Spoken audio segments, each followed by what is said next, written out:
नमस्कार। माननीय अध्यक्ष महोदय जी, आज आपने मुझे इस सभा में बोलने का मौका दिया, इसके लिए मैं आपकी बहुत बहुत आभारी हूँ। सबसे पहले जो सुरक्षाकर्मी, जो जवान अफसर 13 दिसंबर को संसद की सुरक्षा के लिए शहीद हुए, उनके प्रति मैं श्रद्धांजलि व्यक्त करना चाहती हूँ। महोदय, हजारों साल पुरानी हमारी देश की, धर्म की एक पुरानी परंपरा रही है। ये परंपरा संवाद, चर्चा की रही है। एक गौरवशाली परंपरा है जो दर्शन ग्रंथों में, वेदों में, उपनिषदों में दिखती है। वाद विवाद और संवाद की हमारी पुरानी संस्कृति है। अलग अलग धर्मों में भी, इस्लाम में, सूफियों में, बौद्ध धर्म में, जैन धर्म में, सिख धर्म में भी ये वाद संवाद, ये चर्चा बहस, इसकी संस्कृति रही है। इसी परंपरा से उभरा हमारा स्वतंत्रता संग्राम। हमारा स्वतंत्रता संग्राम विश्व में एक अनोखा संग्राम था, एक अनोखी लड़ाई थी जो अहिंसा और सत्य पर आधारित थी। ये वाद संवाद की जो परंपरा है, इसको इस संग्राम ने आगे कैसे बढ़ाया? क्योंकि ये जो संग्राम था, ये जो लड़ाई थी हमारी आज़ादी के लिए, एक बेहद लोकतांत्रिक लड़ाई थी। इसमें देश के किसान, देश के जवान, देश के मजदूर, देश के अधिवक्ता, देश के बुद्धिजीवी, चाहे किसी भी जाति के हों, चाहे किसी भी धर्म के हों, चाहे किसी भी भाषा को बोलते हों, सब इस स्वतंत्रता संग्राम में शामिल हुए। सब ने हमारे देश की आज़ादी की लड़ाई लड़ी।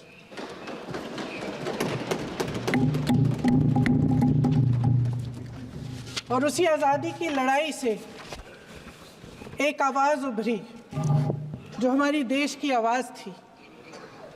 वो आवाज़ ही आज हमारा संविधान है।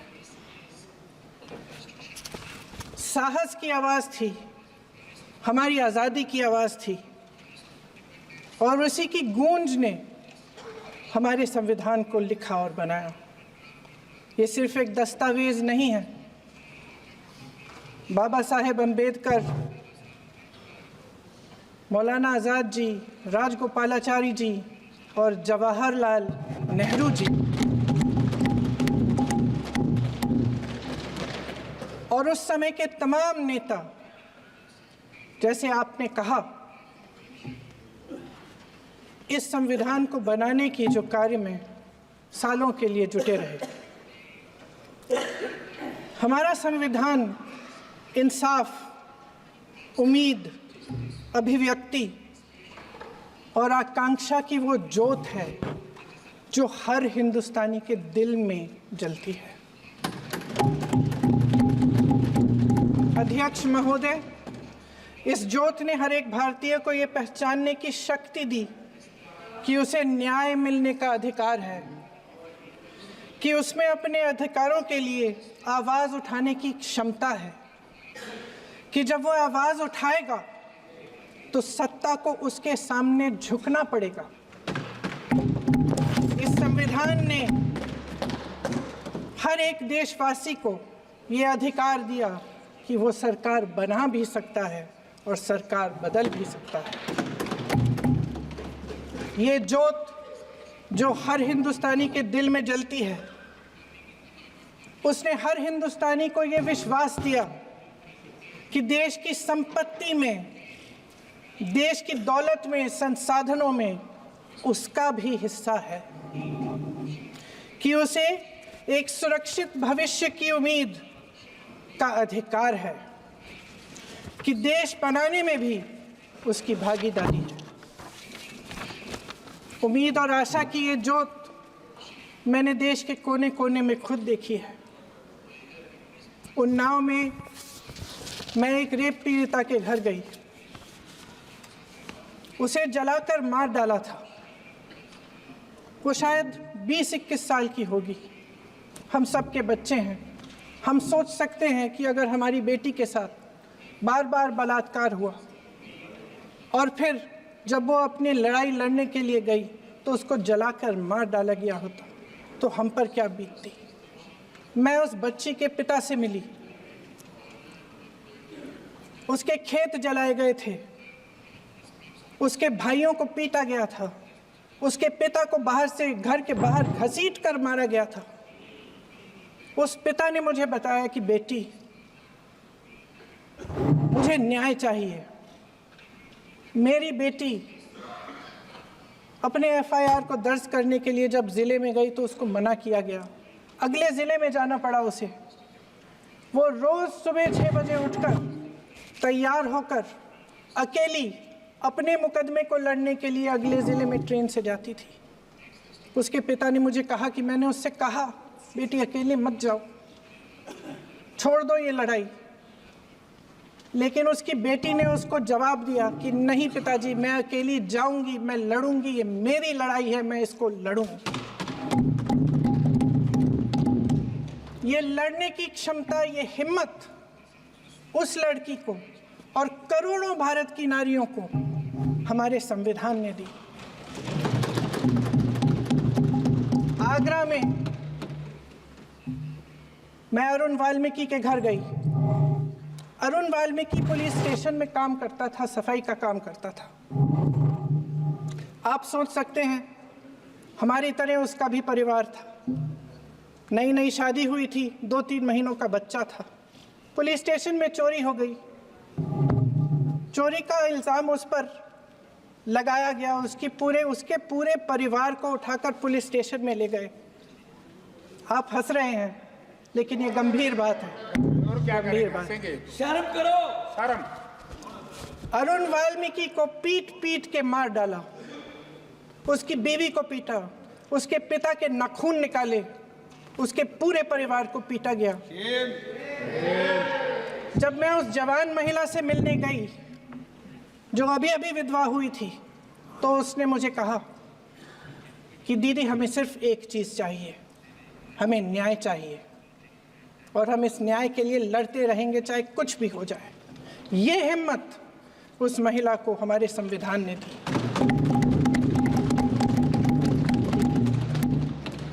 संभल के कुछ लोग आए थे हमसे मिलने जो मृतकों के परिवार के सदस्य थे। उसमें 2 बच्चे थे, अदनान और उजैर। अब सुनिए। उसमें 2 बच्चे थे, अदनान और उजैर। एक बच्चा मेरे बच्चे की उम्र का है, दूसरा उससे छोटा 17 साल का है। दर्जी के बेटे थे। दर्जी का एक ही सपना था कि वो अपने बेटों को पढ़ाएगा, लिखाएगा। एक बेटा डॉक्टर बनेगा, एक बेटा भी सफल होगा दूसरा बेटा भी अपने जीवन में सफल होगा। उनके पिताजी हर रोज़ उनको स्कूल छोड़ते थे। उस दिन भी स्कूल छोड़ने के बाद अपनी दुकान में चले गए। उन्हें पता नहीं था कि विवाद हो रहा है। उन्होंने भीड़ देखी, घर आने की कोशिश की तो पुलिस ने गोली से मार डाला। वो 17 साल का बच्चा अदनान मुझसे कहता है, वो 17 साल का बच्चा अदनान मुझसे कहता है कि मैं बड़ा होकर डॉक्टर बन के दिखाऊंगा, मैं अपने पिता का सपना साकार करूंगा। ये सपना, ये आशा उसके दिल में हमारे संविधान ने डाली। अध्यक्ष महोदय, हमारे देश के करोड़ों देशवासियों के संघर्ष में, अपने अधिकारों की पहचान में, इनकी कठिन से कठिन परिस्थितियों से लड़ने की अपार हिम्मत में और देश से न्याय की अपेक्षा में हमारे संविधान की ज्योत जल रही है। मैंने हमारे संविधान की ज्योत को जलते हुए देखा है और इसके साथ साथ ये भी समझा है कि हमारा संविधान एक सुरक्षा कवच है। एक ऐसा सुरक्षा कवच है जो देशवासियों को सुरक्षित रखता है, न्याय का कवच है, एकता का कवच है और अभिव्यक्ति की आज़ादी का कवच है। दुख की बात यह है कि मेरे सत्ता पक्ष के साथी जो बहुत बड़ी बड़ी बातें करते हैं, इन्होंने इन 10 सालों में ये सुरक्षा कवच, सत्ता पक्ष के मेरे साथियों ने ये सुरक्षा कवच तोड़ने का पूरा प्रयास किया है। संविधान में सामाजिक, आर्थिक और राजनीतिक न्याय का वादा है। ये वादा एक सुरक्षा कवच है जिसको तोड़ने का काम शुरू हो चुका है। लैटरल एंट्री और निजीकरण के जरिए ये सरकार आरक्षण को कमजोर करने का काम कर रही है। अगर लोकसभा में ये नतीजे नहीं आए होते तो ये संविधान बदलने का काम भी शुरू कर लेते। सच्चाई ये है अध्यक्ष महोदय कि आज संविधान बार बार इसलिए कह रहे हैं क्योंकि इस चुनाव में इनको पता चल गया कि इस देश की जनता ही इस संविधान को सुरक्षित रखेगी, कि इस चुनाव में हारते हारते जीतने से इन्हें एहसास हुआ कि ये संविधान बदलने की बात इस देश में नहीं चलेगी।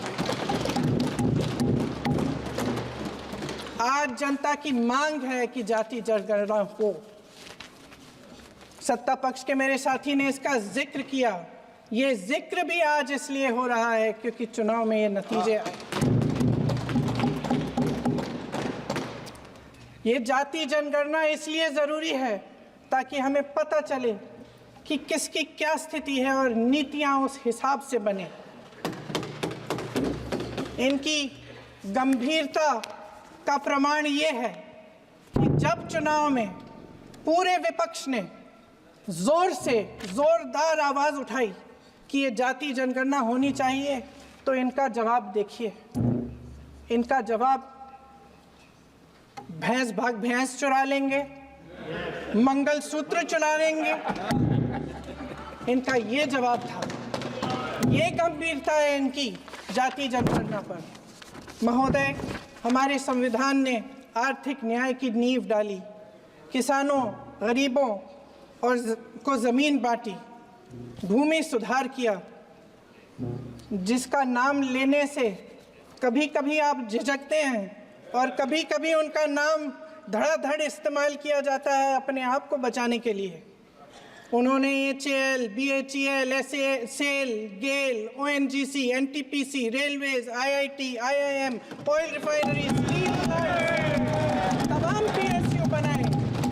PSU बनाए। अध्यक्ष महोदय, उनका नाम पुस्तकों से मिटाया जा सकता है, उनका नाम भाषणों से मिटाया जा सकता है, लेकिन जो उनकी भूमिका रही इस देश की आज़ादी के लिए और इस देश के निर्माण के लिए, वो इस देश में से कभी मिटाया नहीं जा सकता। 75 सालों में जनता का भरोसा रहा कि नीतियाँ बनेंगी तो जनता की भलाई के लिए बनेंगी। जल जंगल जमीन का अधिकार मिला आदिवासी भाई बहनों को। इंदिरा जी ने बैंकों का राष्ट्रीयकरण करवाया, खदानों का राष्ट्रीयकरण कराया। कांग्रेस और यूपीए की सरकारों में शिक्षा का, भोजन का अधिकार मिला। 75 सालों में जनता का भरोसा मिला। पहले संसद चलती थी तो जनता की उम्मीद होती थी कि सरकार महंगाई और बेरोजगारी पर चर्चा करेगी, कोई उपाय निकालेगी, कोई रास्ता निकालेगी। लोग मानते थे कि अगर कोई नई आर्थिक नीति बनेगी तो देश की अर्थव्यवस्था को मजबूत बनाने के लिए बनेगी, तो भारतीय बाजार को मजबूत बनाने के लिए बनेगी, उनके भविष्य को मजबूत बनाने के लिए बनेगी। किसान और आदिवासी भाई बहन भरोसा करते थे कि यदि ज़मीन के कानून में संशोधन होगा तो उन्हीं की भलाई के लिए होगा। आप नारी शक्ति की बात करते हैं। आज चुनाव की वजह से शायद इतनी बातचीत हो रही है नारी शक्ति के बारे में, क्योंकि हमारे संविधान ने महिलाओं को ये अधिकार दिया उनकी शक्ति को परिवर्तित किया वोट में, और आज आपको पहचानना पड़ रहा है कि महिलाओं के बिना, कि नारी शक्ति के बिना ये सरकारें नहीं बन सकती हैं। इसीलिए आज आप नारी शक्ति की बातें दोहरा रहे हैं। जो आप नारी शक्ति का अधिनियम लाए हैं उसको लागू क्यों नहीं करते? वो 10 साल बाद लागू क्यों होगा? क्या आज की नारी 10 साल इंतजार करेगी उसके लागू करने के लिए? क्या बात है, क्या बात है।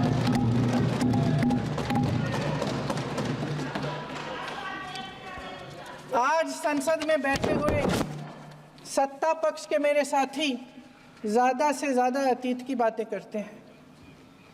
1921 में क्या हुआ, कब हुआ, नेहरू जी ने क्या किया। अरे वर्तमान की बात करिए, देश को बताइए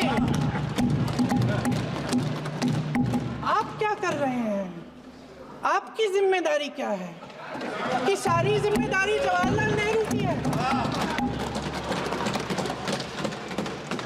अध्यक्ष महोदय जी, ये सरकार आर्थिक न्याय का सुरक्षा कवच तोड़ रही है। आज संसद में बैठी ये सरकार बेरोजगारी और महंगाई से जूझ रही हमारी जनता को क्या राहत दे रही है? कृषि के कानून भी बड़े बड़े उद्योगपतियों के लिए बन रहे हैं। सही एमएसपी को छोड़िए, डीएपी तक नहीं मिल रहा है।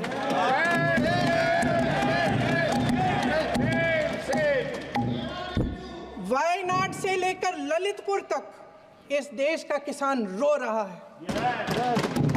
आपदा आती है तो उसको कोई राहत नहीं मिलती। भगवान भरोसे है आज इस देश का किसान, उसको छोड़ दिया गया है। आज हिमाचल में देखिए, जितने भी कानून बने हैं वो सब बड़े बड़े उद्योगपतियों के लिए बन रहे हैं। हिमाचल में जो सेब उगता था उसके जो छोटे छोटे किसान हैं वह रो रहे हैं, क्योंकि एक व्यक्ति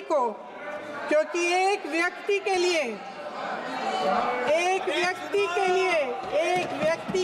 सब कुछ बदला जा रहा है।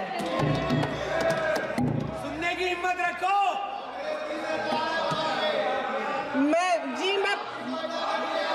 अध्यक्ष महोदय जी,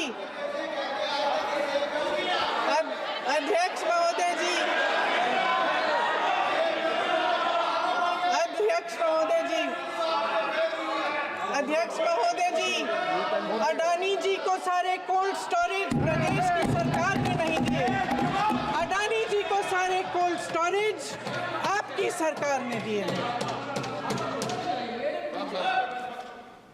देश देख रहा है कि एक व्यक्ति को बचाने के लिए 142 करोड़ देश की जनता को नकारा जा रहा है।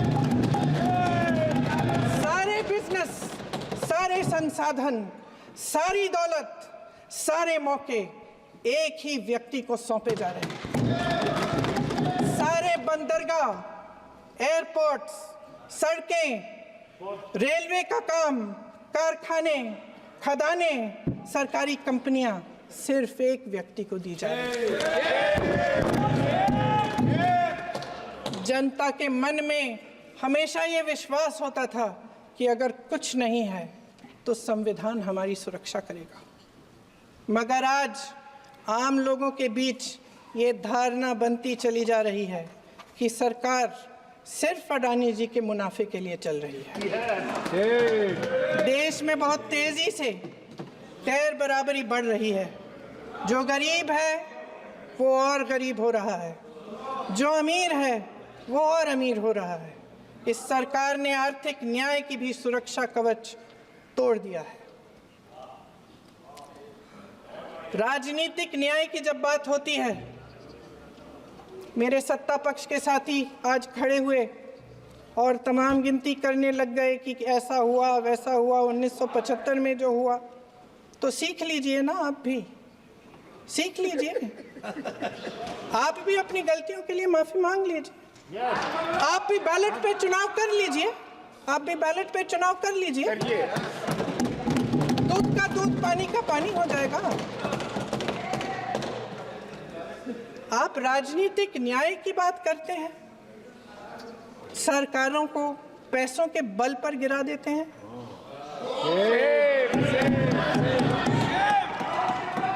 मेरा आग्रह है कि अपन संविधान में सकारात्मक बोले।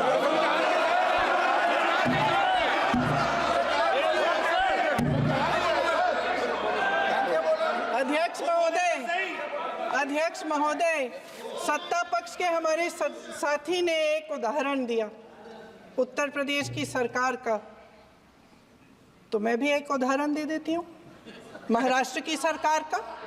मैं भी एक उदाहरण दे देती हूँ हिमाचल की सरकार को तोड़ने की कोशिश किसने की, पैसों के बल पे की, गोवा की सरकार। तमाम उदाहरण राजस्थान की। क्या ये सरकारें जनता ने नहीं चुनी थी? क्या संविधान इन पर लागू नहीं था? पूरी देश की जनता जानती है कि इनका हंसती है, जानती है कि इनके यहाँ तो वॉशिंग मशीन है।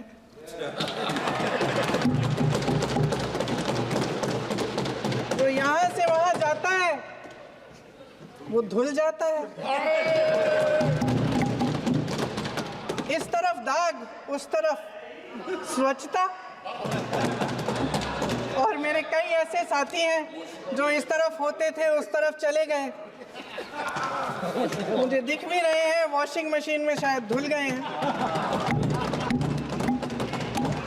अध्यक्ष महोदय, जहां भाईचारा और अपनापन होता था, जहां हमारे संविधान ने एकता का सुरक्षा कवच दिया था, वहां शक और घृणा के बीज बोए जा रहे हैं।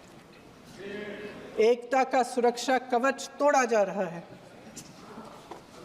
प्रधानमंत्री जी यहाँ सदन में संविधान की किताब को यूं माथे से लगाते हैं, लेकिन संभल में, हाथरस में, मणिपुर में जब न्याय की गुहार आती है, उठती है, तो उनके माथे पे शिकन तक नहीं आता।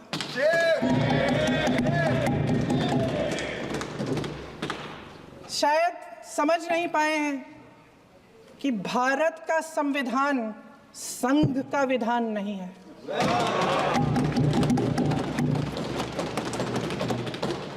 भारत के संविधान ने हमें एकता दी, हमें आपसी प्रेम दिया। उस मोहब्बत की दुकान जिस पर आपको हंसी आती है, उसके साथ करोड़ों देशवासी चले। करोड़ों देशवासियों के दिल में एक दूसरे के लिए प्रेम है, घृणा नहीं है।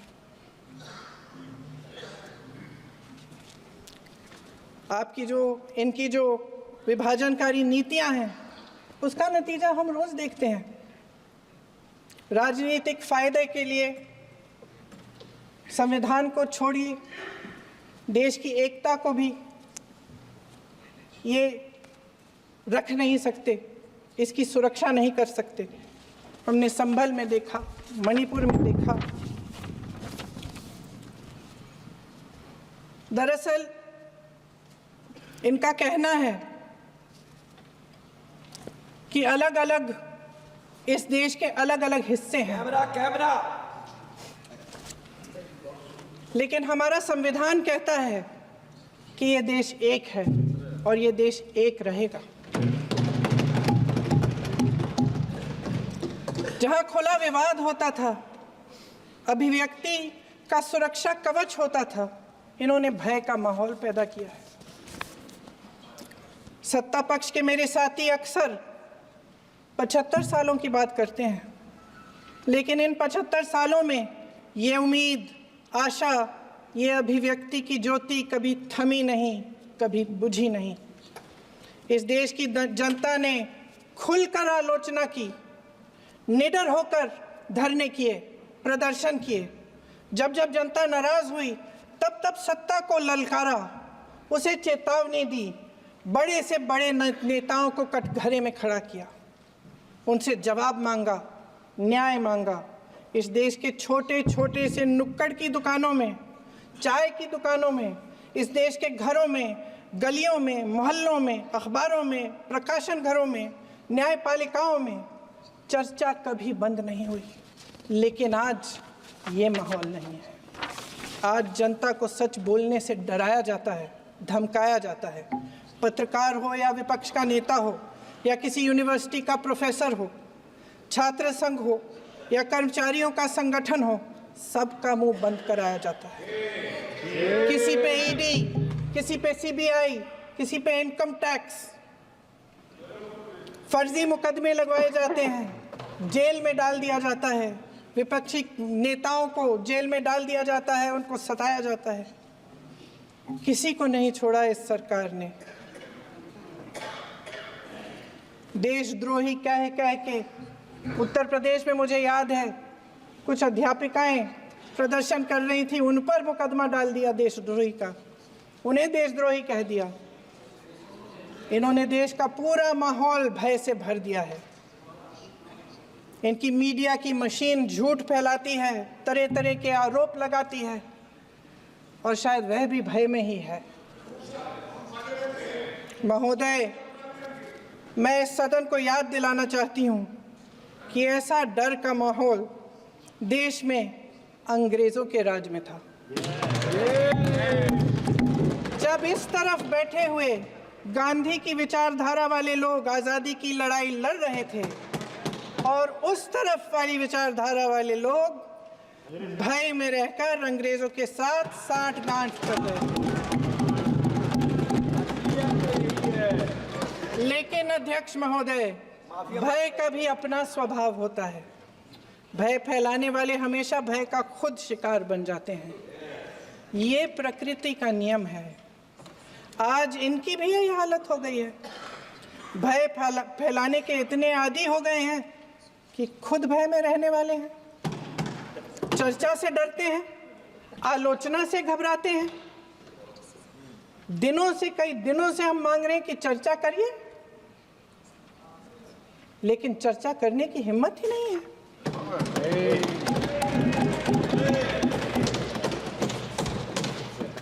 एक कहानी होती थी अध्यक्ष महोदय, शायद बचपन में आपने भी सुनी होगी। राजा भेष बदलकर बाजार में आलोचना सुनने जाता था। ये सुनने जाता था कि प्रजा मेरे बारे में क्या कह रही है, मैं सही रास्ते पे चल रहा हूँ कि नहीं। लेकिन आज का राजा, भेष तो बदलते हैं आज के राजा, शौक तो है उनको भेष बदलने का, लेकिन न जनता के बीच जाने की हिम्मत है और न आलोचना सुनने की।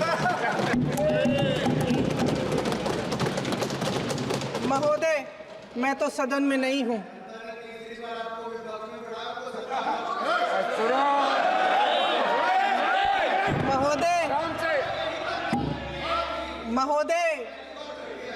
महोदय, जनता में बहुत विवेक है, ये सही है।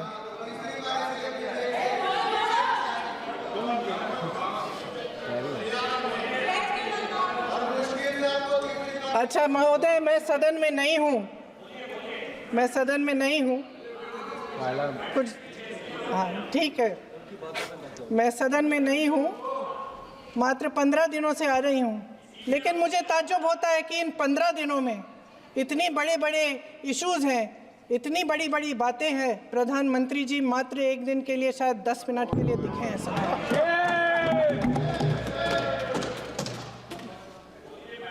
बात यह है अध्यक्ष महोदय जी कि ये देश भय से नहीं, साहस और संघर्ष से बना है। इसको बनाने वाले देश के किसान, जवान, देश के करोड़ों मजदूर और गरीब जनता है। संविधान इनको साहस देता है। मेहनती मिडिल क्लास है। और इस देश के जो करोड़ों देशवासी हैं, जो रोजाना भयंकर परिस्थितियों का सामना करते हैं, उनको साहस देता है। वायनाड में जो आपदा आई, उसमें एक छोटा लड़का था 17 साल का। 6 घंटों के लिए उसने अपनी माँ को बचाने की कोशिश की। 6 घंटों के लिए आप सोच सकते हैं कि अगर नदी की धारा बह रही है, नाराज़ है, आप अपनी माँ को पकड़े हो, 6 घंटों के लिए पकड़े रखते हो कि मेरी माँ बच जाएगी, और अंत में वो माँ भी बह जाती है। उस लड़के का साहस, उन महिलाओं का साहस जो पीड़ित हैं लेकिन फिर भी अपनी लड़ाई लड़ रहे हैं, उन संभल के बच्चों का साहस जिनके पिताजी अभी अभी गुजर गए लेकिन फिर भी उनके सपनों को साकार करने की हिम्मत है, उनका साहस है, वो साहस इस संविधान ने दिया है।